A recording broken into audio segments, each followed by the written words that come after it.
নমস্কার। আশা করি আপনারা সবাই ভালো আছেন।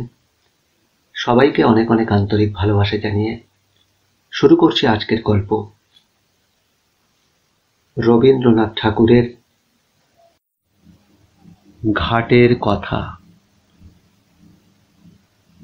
পাষাণে ঘটনা যদি অঙ্কিত হইত, তবে কতদিনকার কত কথা আমার সোপানে সোপানে পাঠ করিতে পারিতে। পুরাতন কথা যদি শুনিতে চাও, তবে আমার এই ধাপে বইস, মনোযোগ দিয়া জলকল্লোলে কান পাতিয়া থাকো, বহু দিনকার কত বিস্তৃত কথা শুনিতে পাইবে। আমার আর এক দিনের কথা মনে পড়িতেছে। হ্যাঁ, সেও ঠিক এই রূপ দিন। আশ্বিন মাস পড়িতে আর 2-4 দিন বাকি আছে। ভোরের বেলায় অতি ঈষৎ মধুর নবীন শীতের বাতাস নিদ্রোত্থিতের দেহে নূতন প্রাণ আনিয়া দিতেছে। তরু পল্লব অমনি একটু একটু শিহরিয়া উঠিতেছে। ভরা গঙ্গা আমার চারিটি মাত্র ধাপ জলের উপরে জাগিয়া আছে। জলের সঙ্গে স্থলের সঙ্গে যেন গলাগলি। তীরে আম্রকাননের নিচে যেখানে কচুবন জন্মিয়াছে, সেখান পর্যন্ত গঙ্গার জল গিয়াছে। নদীর ওই বাঁকের কাছে 3টি পুরাতন ইটের পাঁজা চারিদিকে জলের মধ্যে জাগিয়া রহিয়াছে। জেলেদের যে নৌকাগুলি ডাঙার বাবলা গাছের গুঁড়ির সঙ্গে বাঁধা ছিল, সেগুলি প্রভাতে জোয়ারের জলে ভাসিয়া উঠিয়া টলমল করিতেছে। দুরন্ত যৌবন জোয়ারের জল রঙ্গ করিয়া তাহাদেরই 2 পাশে ছল ছল আঘাত করিতেছে। তাহাদের কর্ণ ধরিয়া মধুর পরিহাসে নাড়া দিয়া যাইতেছে। ভরা গঙ্গার উপরে শরৎ প্রভাতের যে রৌদ্র পড়িয়াছে, তাহার কাঁচা সোনার মতো রং, চাপা ফুলের মতো রং। রৌদ্রের এমন রং আর কোনো সময় দেখা যায় না। চড়ার উপরে কাশবনের উপরে রৌদ্র পড়িয়াছে, এখনো কাশফুল সব ফুটে নাই, ফুটিতে আরম্ভ করিয়াছে মাত্র। রাম রাম বলিয়া মাঝিরা নৌকা খুলিয়া দিল। পাখিরা যেমন আলোতে পাখা মেলিয়া আনন্দে নীল আকাশে উড়িয়াছে, ছোট ছোট নৌকাগুলি তেমনি ছোট ছোট পাল ফুলাইয়া সূর্য কিরণে বাহির হইয়াছে। তাহাদের পাখি বলিয়া মনে হয়। তাহারা রাজহাঁসের মতো জলে ভাসিতেছে, কিন্তু আনন্দে পাখা দুটি আকাশে ছড়াইয়া দিয়াছে। ভট্টাচার্য মশায় ঠিক নিয়মিত সময়ে কোষাকুষি লইয়া স্নান করিতে আসিয়াছেন। মেয়েরা 2-1 করিয়া জল লইতে আসিয়াছে। সে বড় বেশি দিনের কথা নহে। তোমাদের অনেক দিন বলিয়া মনে হইতে পারে, কিন্তু আমার মনে হইতেছে না, এই তো সেদিনের কথা। আমার দিনগুলি কিনা গঙ্গার স্রোতের উপর খেলাইতে খেলাইতে ভাসিয়া যায়। বহুকাল ধরিয়া স্থিরভাবে তাহাই দেখিতেছি। এই জন্য সময় বড় দীর্ঘ বলিয়া মনে হয় না। আমার দিনের আলো রাত্রের ছায়া প্রতিদিন গঙ্গার উপরে পড়ে, আবার প্রতিদিন গঙ্গার উপর হইতে মুছিয়া যায়। কোথাও তাহাদের ছবি রাখিয়া যায় না। সেই জন্য যদিও আমাকে বৃদ্ধের মতো দেখিতে হইয়াছে, আমার হৃদয় চিরকাল নবীন। বহু বৎসরের স্মৃতির শৈবাল ভারে আচ্ছন্ন হইয়া আমার সূর্য কিরণ মারা পড়ে নাই। দৈবাৎ একটা ছিন্ন শৈবাল ভাসিয়া আসিয়া গায়ে লাগিয়া থাকে, আবার স্রোতে ভাসিয়া যায়। তাই বলিয়া যে কিছু নাই এমন বলিতে পারি না। যেখানে গঙ্গার স্রোত পৌঁছয় না, সেখানে আমার ছিদ্রে ছিদ্রে যে লতা গুল্ম শৈবাল জন্মিয়াছে, তাহারাই আমার পুরাতনের সাক্ষী। তাহারাই পুরাতন কালকে স্নেহপাশে বাঁধিয়া চিরদিন শ্যামল মধুর, চিরদিন নতুন করিয়া রাখিয়াছে। গঙ্গা প্রতিদিন আমার কাছ হইতে এক ধাপ সরিয়া যাইতেছেন, আর আমিও এক ধাপ করিয়া পুরাতন হইতেছি। চক্রবর্তীদের বাড়ির ওই যে বৃদ্ধা স্নান করিয়া নামাবলী গায়ে কাঁপিতে কাঁপিতে মালা জপিতে জপিতে বাড়ি ফিরিয়া যাইতেছেন, উহার মাতামহী তখন এতটুকু ছিল। আমার মনে আছে, তাহার এক খেলা ছিল, সে প্রত্যহ একটা ঘৃতকুমারীর পাতা গঙ্গার জলে ভাসাইয়া দিত। আমার দক্ষিণ বাহুর কাছে একটা পাকের মতো ছিল, সেইখানে পাতাটা ক্রমাগত ঘুরিয়া ঘুরিয়া বেড়াইত, আর সে কলসি রাখিয়া দাঁড়াইয়া তাহা দেখিত। যখন দেখিলাম কিছুদিন বাদে সেই মেয়েটি আবার ডাগর হইয়া উঠিয়া তাহার নিজের একটি মেয়ে সঙ্গে লইয়া জল লইতে আসিল, সে মেয়েও আবার বড় হইল। বালিকারা জল ছুঁড়িয়া দুরন্তপনা করিলে তিনিও আবার তাহাদিগকে শাসন করিতেন ও ভদ্রচিত ব্যবহার শিক্ষা দিতেন। তখন আমার সেই ঘৃতকুমারীর নৌকো ভাসানো মনে পড়িত ও বড় কৌতুক বোধ হইত। এখন যে কথাটা বলিব মনে করি, সে আর আসে না। একটা কথা বলিতে বলিতে স্রোতে আর একটা কথা ভাসিয়া আসে। কথা আসে, কথা যায়, ধরিয়া রাখিতে পারি না। কেবল একটা কাহিনী সেই ঘৃতকুমারীর নৌকাগুলির মতো পাকে পড়িয়া অবিশ্রাম ফিরিয়া ফিরিয়া আসে। ঠিক তেমনি একটা কাহিনী তাহার পসরা লইয়া আজ আমার কাছে ফিরিয়া ফিরিয়া বেড়াইতেছে, যেন কখন ডোবে। তবে পাতাটুকুর মতোই সে অতি ছোট, তাহাতে বেশি কিছু নাই। মাত্র দুটি খেলার ফুল আছে। তাহাকে ডুবিতে দেখিলে কোমল প্রাণা বালিকা কেবলমাত্র একটি দীর্ঘ নিঃশ্বাস ফেলিয়া বাড়ি ফিরিয়া যাইবে। মন্দিরের পাশে যেখানে ওই গোসাইদের গোয়াল ঘরের বেড়া দেখিতেছ, ওইখানে একটা বাবলা গাছ ছিল। তাহারই তলায় সপ্তাহে একদিন করিয়া হাট বসিত। তখন গোসাইরা এখানে বসতি করে নাই। আর ওই যেখানে তাহাদের চণ্ডী মণ্ডপ পড়িয়াছে, ওইখানে একটা গোল পাতার ছাউনি ছিল মাত্র। আজ এই যে অশ্বত্থ গাছটা দেখিতেছ, যে আমার পঞ্জরে পঞ্জরে বাহু প্রসারণ করিয়া সবিকট সুদীর্ঘ কঠিন অঙ্গুলি জালের ন্যায় শিকড়গুলির দ্বারা আমার বিদীর্ণ পাষাণ প্রাণ মুঠা করিয়া রাখিয়াছে, এ তখন এতটুকু একটুখানি চারা ছিল মাত্র। হ্যাঁ, কচি কচি পাতাগুলি লইয়া মাথা তুলিয়া উঠিতেছিল। রৌদ্র উঠিলে ইহার পাতার ছায়াগুলি আমার উপর সমস্ত দিন ধরিয়া খেলা করিত। ইহার নবীন শিকড়গুলি শিশুর অঙ্গুলির ন্যায় আমার বুকের কাছে কিলবিল করিত। কেহ ইহার একটি পাতা ছিঁড়িলে আমার ব্যথা বাজিত। যদিও বয়স অনেক হইয়াছিল, তবু তখনও আমি সিধা ছিলাম। আজ যেমন মেরুদণ্ড ভাঙিয়া অষ্টাবক্রের মতো বাঁকিয়া চুরিয়া গিয়াছি, গভীর ত্রিবলী রেখার মতো সহস্র জায়গায় ফাটল ধরিয়াছে, আমার গর্ভের মধ্যে বিশ্বের ভেগ তাহাদের শীতকালের সুদীর্ঘ নিদ্রার আয়োজন করিতেছে। আমার তখন সে দশা ছিল না। কেবল আমার বাম বাহুর বাহিরের দিকে দুইখানি ইটের অভাব ছিল। সেই গর্তটির মধ্যে একটা ফিঙে বাসা করিয়াছিল।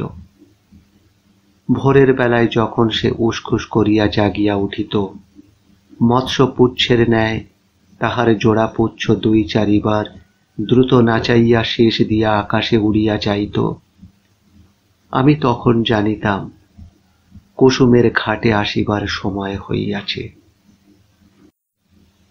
আমি যে মেয়েটির কথা বলিতেছি, ঘাটের অন্যান্য মেয়েরা তাহাকে কুসুম বলিয়া ডাকিত। বোধ করি কুসুমই তাহার নাম হইবে। জলের উপরে যখন কুসুমের ছোট্ট ছায়াটি পড়িত, তখন আমার স্বাদ যাইত, সে ছায়াটি যদি ধরিয়া রাখিতে পারি, সে ছায়াটি যদি আমার পাষাণে বাঁধিয়া রাখিতে পারি। এমনই তাহার একটি মাধুরী ছিল।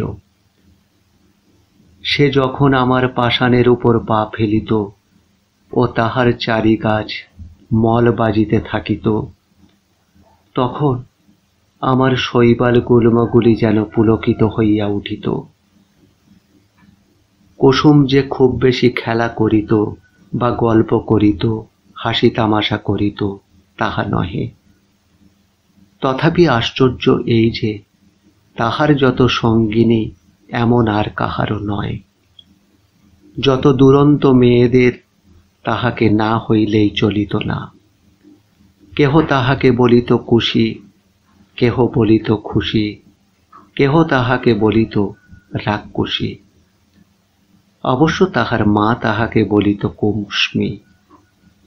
যখন তখন দেখিতাম কুসুম জলের ধারে বসিয়া আছে।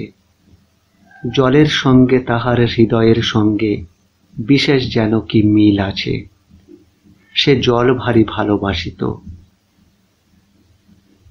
কিছুদিন পরে কুসুমকে আর দেখিতে পাই না। ভুবন আর স্বর্ণ ঘাটে আসিয়া কাঁদিত। শুনিলাম তাহাদের কুশি খুশি রাক্ষসীকে শ্বশুর বাড়ি লইয়া গিয়াছে। আবার শুনিলাম যেখানে তাহাকে লইয়া গেছে সেখানে নাকি গঙ্গা নাই। সেখানে আবার কারা নতুন সব লোক, নতুন ঘরবাড়ি, নতুন পথঘাট। জলের পদ্মটিকে কে যেন ডাঙায় রোপণ করিতে লইয়া গেল। ক্রমে কুসুমের কথা একরকম ভুলিয়া গেছি। 1 বৎসর হইয়া গেছে। ঘাটের মেয়েরা কুসুমের গল্পও বড় আর করে না। একদিন সন্ধ্যার সময়ে বহুকালের পরিচিত পায়ের স্পর্শে সহসা যেন চমক লাগিল। আমার মনে হইল এ যেন কুসুমের পা। হ্যাঁ, তাহাই বটে, কিন্তু সে পায়ে আর মল বাজিতেছে না।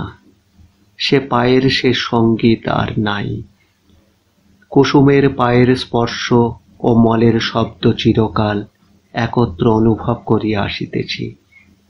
আর আজ সহসা সেই মলের শব্দটি না শুনিতে পাইয়া সন্ধ্যাবেলাকার জলের কল্লোল কেমন বিষণ্ণ শুনাইতে লাগিল।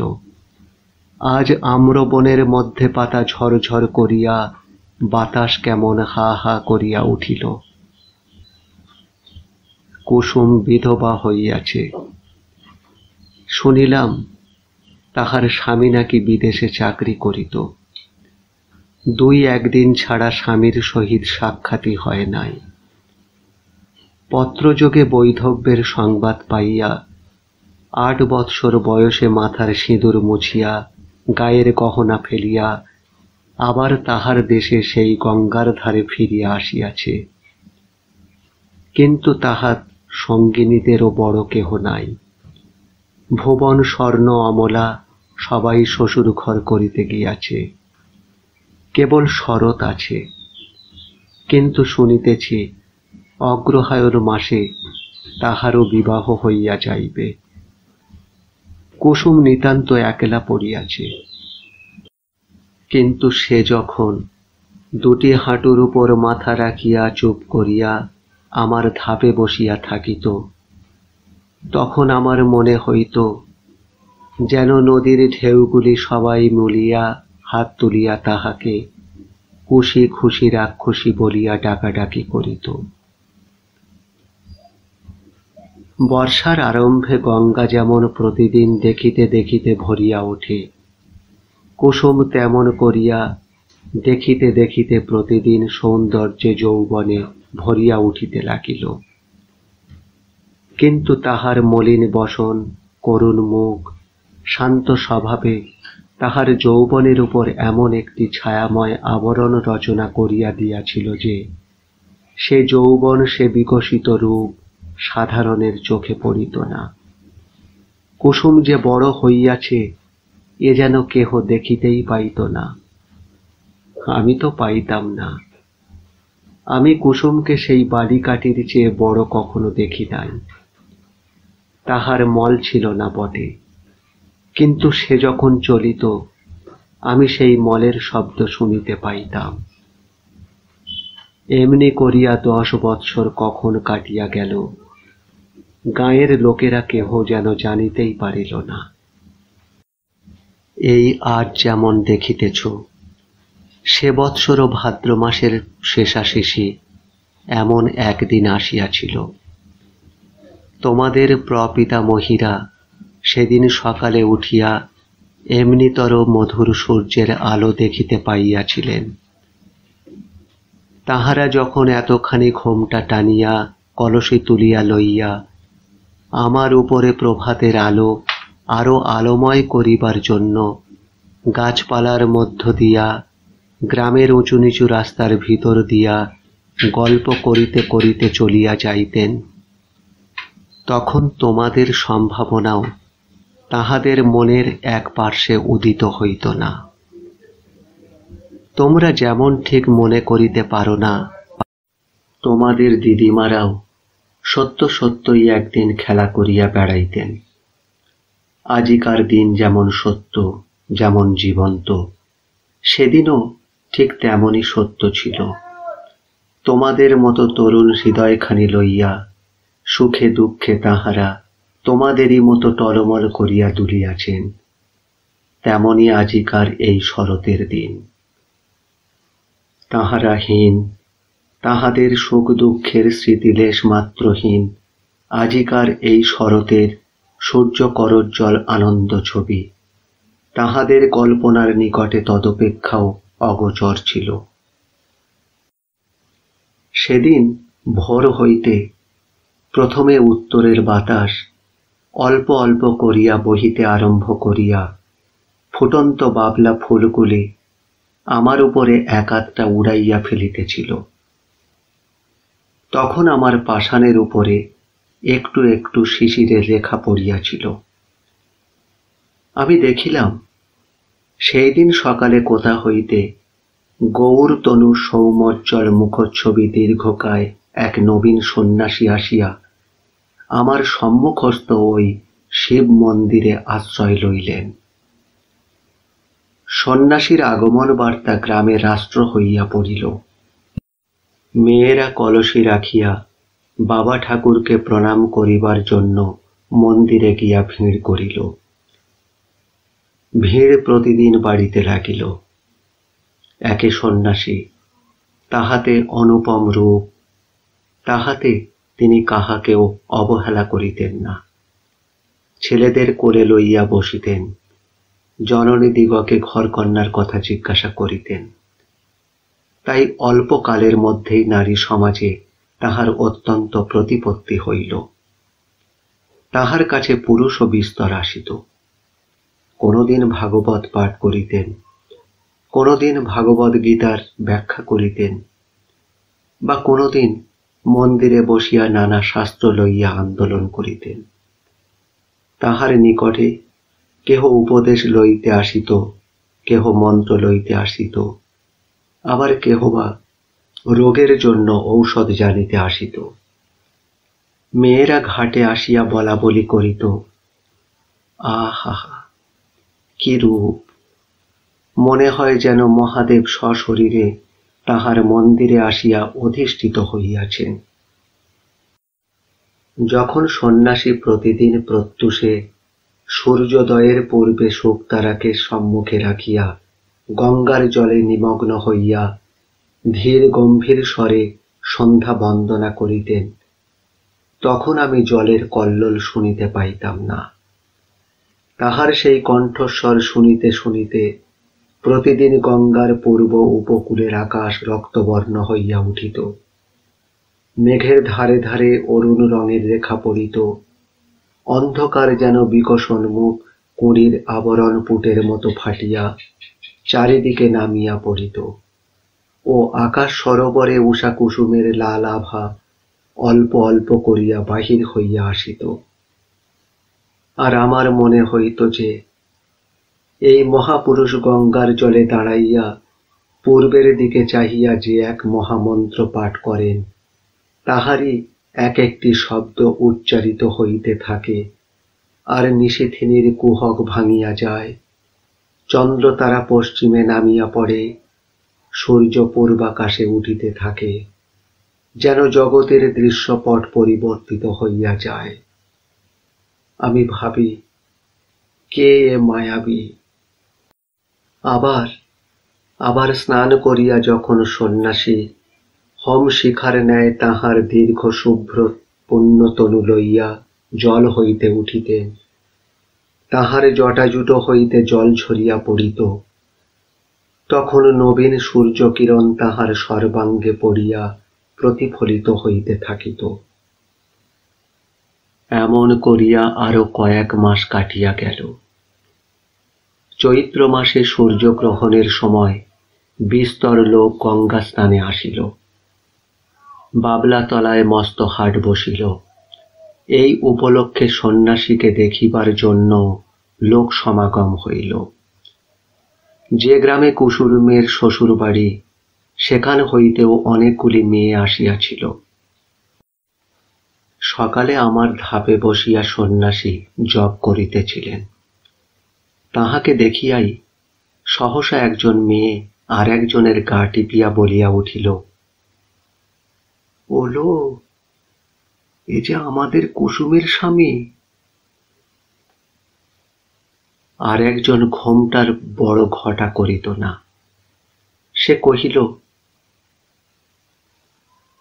আহা, তেমনি কপাল, তেমনি নাক, তেমনি চোখ। আর একজন সন্ন্যাসীর দিকে মনোযোগ না করিয়া নিঃশ্বাস ফেলিয়া কলসি দিয়া জল ঠেলিয়া বলিল, আহা, সে কি আর আছে, সে কি আর আসবে?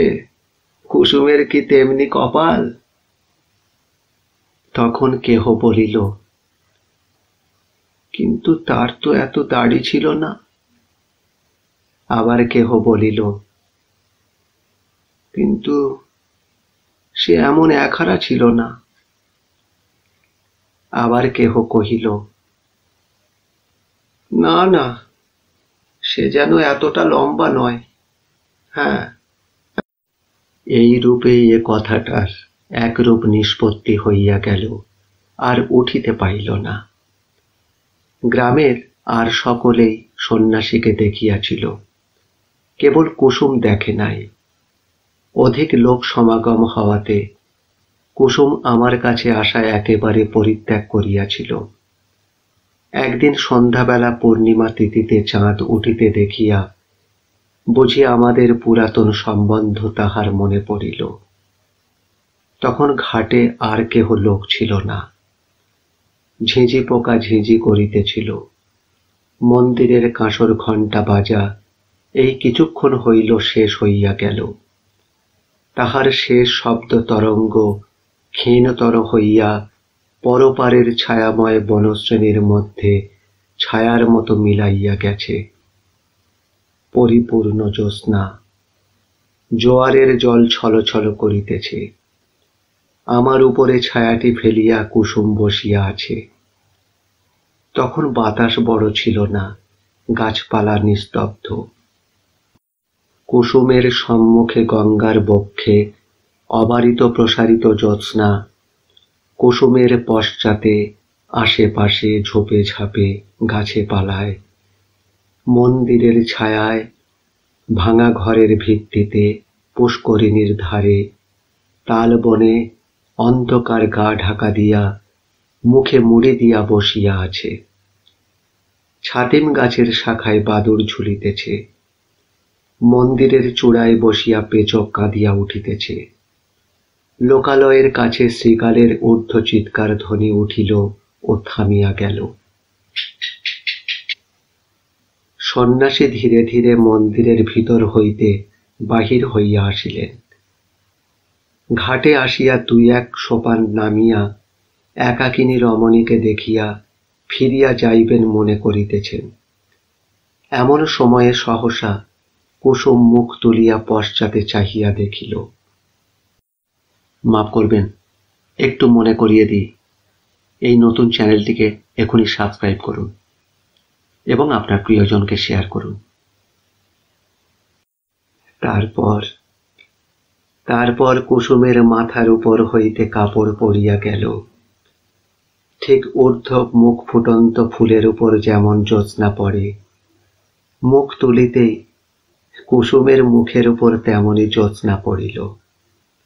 আর সেই মুহূর্তেই উভয়ের দেখা হইল, যেন চেনাশোনা, মনে হইল যেন পূর্ব জন্মের পরিচয় ছিল। মাথার উপর দিয়া পেচক ডাকিয়া চলিয়া গেল। শব্দে সচকিত হইয়া আত্মসংবরণ করিয়া কুসুম মাথার কাপড় তুলিয়া দিল। উঠিয়া সন্ন্যাসীর পায়ের কাছে লুটাইয়া প্রণাম করিল।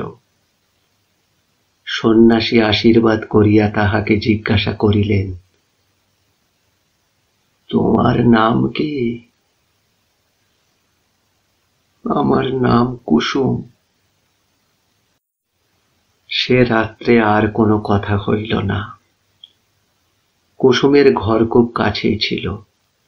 কুসুম ধীরে ধীরে চলিয়া গেল। সে রাত্রে সন্ন্যাসী অনেকক্ষণ পর্যন্ত আমার সোপানে বসিয়াছিলেন। অবশেষে যখন পূর্বের চাঁদ পশ্চিমে আসিল, সন্ন্যাসীর পশ্চাতের ছায়া সম্মুখে আসিয়া পড়িল, তখন তিনি উঠিয়া মন্দিরে গিয়া প্রবেশ করিলেন। তাহার পরদিন হইতেই আমি দেখিতাম কুসুম প্রত্যহ আসিয়া সন্ন্যাসীর পদধূলি লইয়া যাইত। সন্ন্যাসী যখন শাস্ত্র ব্যাখ্যা করিতেন, তখন সে একধারে দাঁড়াইয়া শুনিত। সন্ন্যাসী প্রাতঃসন্ধ্যা সমাপন করিয়া কুসুমকে ডাকিয়া তাহাকে ধর্মের কথা বলিতেন। সব কথা সে কি বুঝিতে পারিত, কিন্তু অত্যন্ত মনোযোগের সহিত সে চুপ করিয়া বসিয়া সবই শুনিত। সন্ন্যাসী তাহাকে যেমন উপদেশ করিতেন, সে অবিকল তাহাই পালন করিত।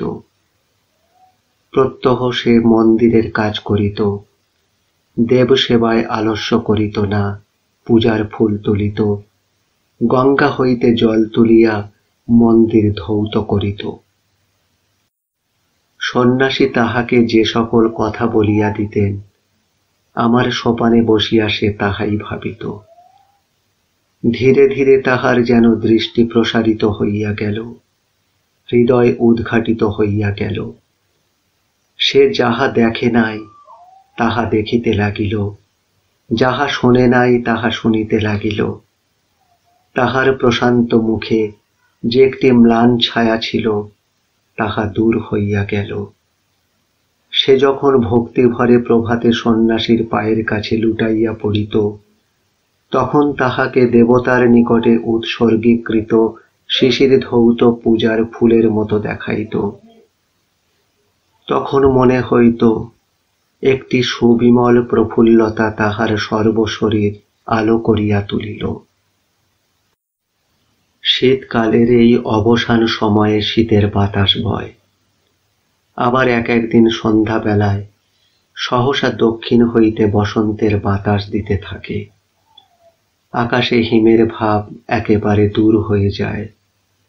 অনেকদিন পরে গ্রামের মধ্যে বাঁশি বাজিয়া ওঠে, গানের শব্দ শুনিতে পাওয়া যায়।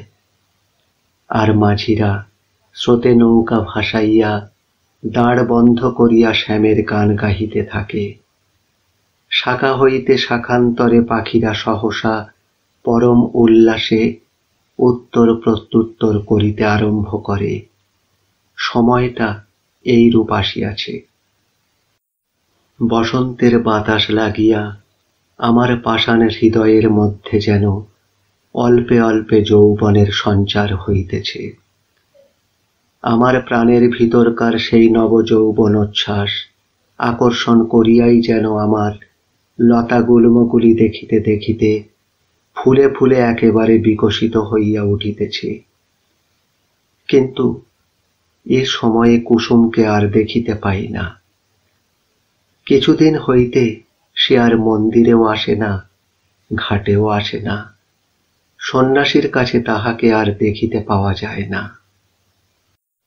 ইতিমধ্যে যে কি হইল আমি কিছুই জানিতে পারি নাই।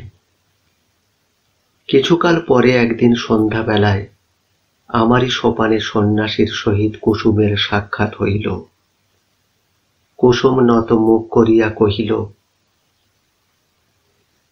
প্রভু, আমাকে কি ডাকিয়া পাঠাইয়াছেন? হ্যাঁ, তোমাকে দেখিতে পাই না কেন? আজকাল দেব সেবায় তোমার এত অবহেলা কেন? কুসুম চুপ করিয়া রহিল। কি হলো? আমার কাছে তোমার মনের কথা প্রকাশ করিয়া বলো। কুসুম ঈষৎ মুখ ফিরাইয়া কহিল, প্রভু, আমি পাপিয়সী, সেই জন্যই এই অবহেলা। কুসুম, তোমার হৃদয়ে অশান্তি উপস্থিত হইয়াছে, আমি তাহা বুঝিতে পারিয়াছি। হ্যাঁ। কুসুম যেন চমকিয়া উঠিল।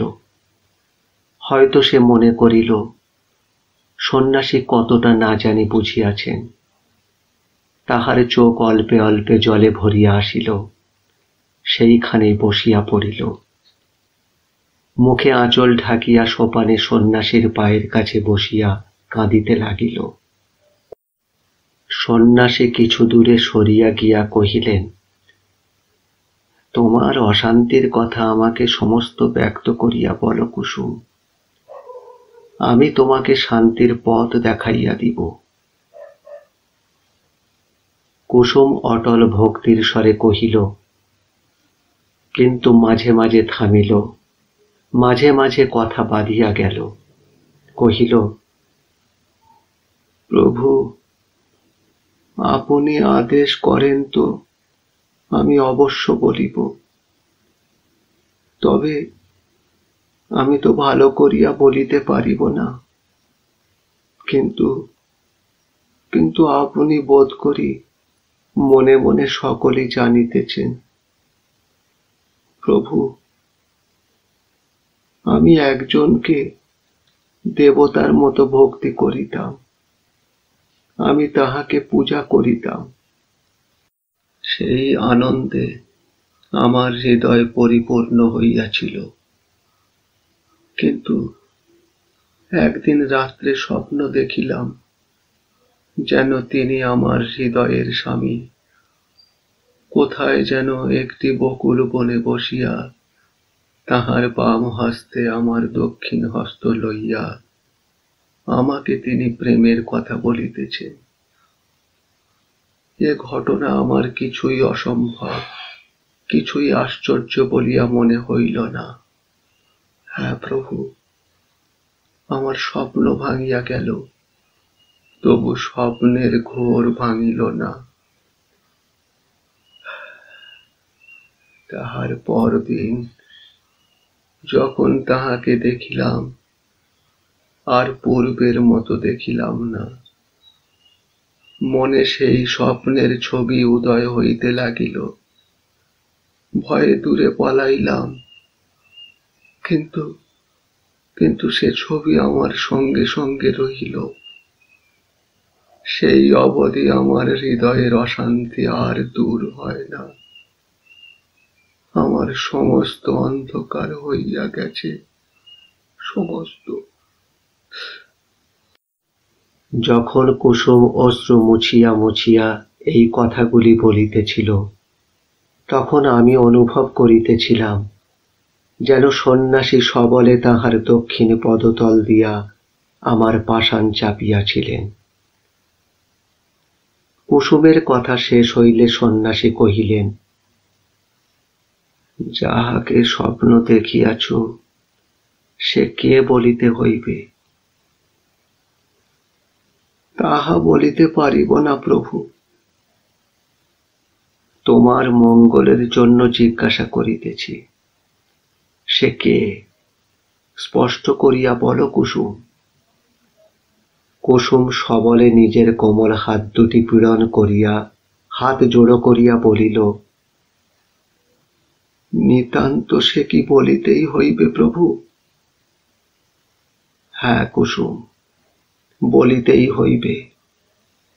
প্রভু, সে তুমি। যেমনই তাহার নিজের কথা নিজের কানে গিয়া পৌঁছিল, অমনি সে মূর্ছিত হইয়া আমার কঠিন কোলে পড়িয়া গেল। আর সন্ন্যাসী প্রস্তরের মূর্তির মতো দাঁড়াইয়া রহিলেন। যখন মূর্ছা ভাঙিয়া কুসুম উঠিয়া বসিল, তখন সন্ন্যাসী ধীরে ধীরে কহিল, কুসুম, তুমি আমার সকল কথাই পালন করিয়াছ। আর একটি কথা বলিব, তোমাকে পালন করিতে হইবে। দেখো, আমি আজই এইখান হইতে চলিলাম। আমার সঙ্গে তোমার আর দেখা যেন না হয়। আমাকে তোমার ভুলিতে হইবে। বলো কুসুম, এই সাধনা তুমি করিবে? কুসুম উঠিয়া দাঁড়াইয়া সন্ন্যাসীর মুখের পানে চাহিয়া ধীর স্বরে কহিল, প্রভু, তাহাই হইবে। তবে আমি চলিলাম। কুসুম আর কিছু না বলিয়া তাহাকে প্রণাম করিল। তাহার পায়ের ধুলা মাথায় তুলিয়া লইল। সন্ন্যাসী চলিয়া গেলেন। কুসুম কহিল, তিনি আদেশ করিয়া গিয়াছেন, তাহাকে ভুলিতে হইবে। হ্যাঁ, ভুলিতে হইবে। বলিয়া ধীরে ধীরে গঙ্গার জলে নামিল। এতটুকু বেলা হইতে সেই জলের ধারে কাটাইয়াছে। শান্তির সময় এ জল যদি হাত বাড়াইয়া তাহাকে কোলে করিয়া না লইবে, তবে আর কে লইবে? চাঁদ অস্ত গেল, রাত্রি ঘোর অন্ধকার হইল। জলের শব্দ শুনিতে পাইলাম, আর কিছু বুঝিতে পারিলাম না। অন্ধকারে বাতাস হু হু করিতে লাগিল। পাছে তিল মাত্র কিছু দেখা যায় বলিয়া সে যেন ফুঁদিয়া আকাশের তারাগুলিকে নিবাইয়া দিতে চাহে। আমার কোলে যে খেলা করিত, সে আজ তাহার খেলা সমাপন করিয়া আমার কোল হইতে কোথায় সরিয়া গেল, আমি জানিতে পারিলাম না। আজ তাহলে এই পর্যন্ত। ভালো লাগলে এখনই সাবস্ক্রাইব করে দিন। আর কেমন লাগলো অবশ্যই মতামত জানান। আপনি ভালো থাকবেন, সবাইকে ভালো রাখবেন। নমস্কার।